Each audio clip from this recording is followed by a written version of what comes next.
Ollie, it's been described as the biggest test for Mark Zuckerberg, that this advocacy group say he and his platform have failed. It's a study that looked at a year's worth of content.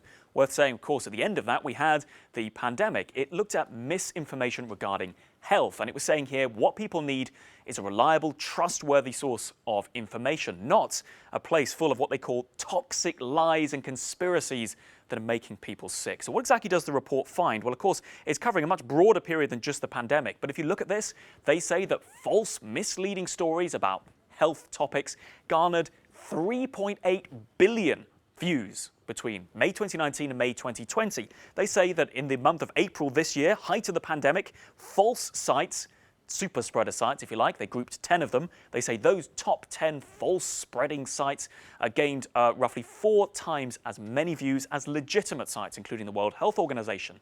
And look at this at the bottom. They're saying even when Facebook has made moves to fact check and attach labels, in many cases this is happening to less than 20% of the stories, 20% of the content online. So even if it's wrong, it's not being properly labeled.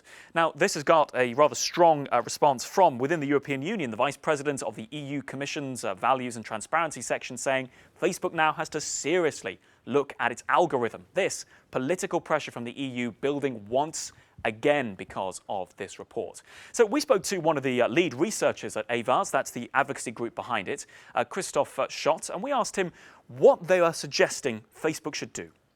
And we proposed two. One is what we call correct the record, which just means provide all users who have seen misinformation with independently fact-check corrections.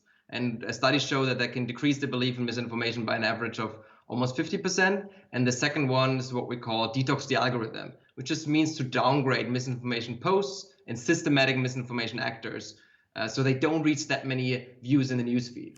Well, Facebook have pushed back, saying that they share these goals from Avaaz in tackling health misinformation, but point out that whenever a user searches COVID on Facebook, they're now directed to this, their information center.